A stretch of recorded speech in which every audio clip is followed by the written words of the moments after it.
छत्रपती प्रमिलाराजे रुग्णालयाच्या आवारामध्ये जे काही अतिक्रमण होतं ते गेल्या अनेक वर्षापासूनचं अतिक्रमण या ठिकाणी आहे।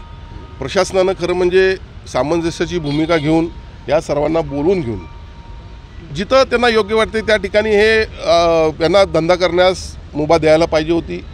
पण अशी कुठलीही प्रक्रिया न राबवता कुठलीही नोटीस न देता एका दिवसात अशी कारवाई करणे म्हणजे गोरगरिबांच्या पोटावर मारण्याचा प्रकार आहे। मी असं कदापि होऊन देणार नाही। खरं म्हणजे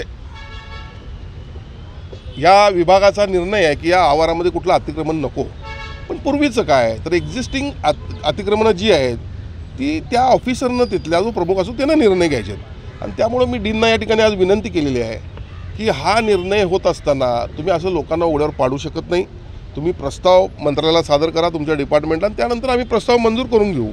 जर त्या तुमच्या खात्याचं असं म्हणणं असेल की या ठिकाणी आम्हाला देता येणार नाही तर तुम्ही या ठिकाणी डीन म्हणून तुम्हाला अधिकार आहेत आणि तुम्ही जे त्यांच्या तुम्ही एकत्र बसा, त्या लोकांना एकत्र घ्या आणि जिथं योग्य जागा वाटते की जेणेकरून CPRच्या येत असणाऱ्या लोकांना पण अडचण व्हायला नको आणि आमच्या या लोकांची व्यवसाय पण झाले पाहिजेत अशा पद्धतीने निर्णय घ्या आणि मग त्याप्रमाणे त्यांनी या ठिकाणी कबूल केलेलं आहे। आपण जी पाठीमागं ही केबिन पाहतो शिवसंदेश, खरं म्हणजे ही केबिन तर 1997 साली शिवसेना भारतीय जनता पक्षाचं सरकार होतं आणि तत्कालीन पालकमंत्री रामदास कदम यांनी त्यावेळेला ही केबिन टाकण्यास परवानगी दिली आणि तसं पत्र पण आपल्याकडे आहे किंवा लिखित आहे।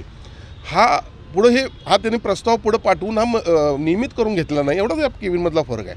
आणि मुळात कसं आहे जे कार्यकर्ते कुणासाठी ह्या केबिन वगैरे दिले असतात शासनानं 1983 पासून हिंदू एकताची चळवळ कोल्हापूरला सुरू झाली, त्या चळवळीतला पहिला कार्यकर्ता म्हणून या संग्रामचे वडील त्या ठिकाणी होते, त्यासाठी केबिन त्या ठिकाणी दिलेले आहे। काहीतरी हिंदुत्वासाठी योगदान आहे, समाजासाठी योगदान आहे म्हणून दिलेल्या जर जागा असं काढून कोण घेणार असेल तर मी निश्चितपणे गप्प बसणार नाही। या केबिनला तर हात लावताच कामा नये आणि उरलेल्या पण केबिन ज्या आहेत मी आत्ताच सांगितलेलं आहे आणि या मतावर मी ठाम आहे, या लोकांना इथनं काढून देणार नाही। यांना योग्य जागा द्या आणि हा निर्णय घ्या।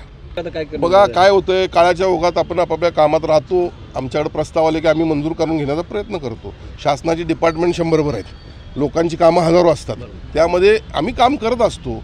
तरी पण अशी परिस्थिती ज्या वेळेला उद्भवेल त्या वेळेला मी कुठल्याही परिस्थितीला लोकांच्यावर अन्याय होऊन देणं नाही माझी भूमिका आहे।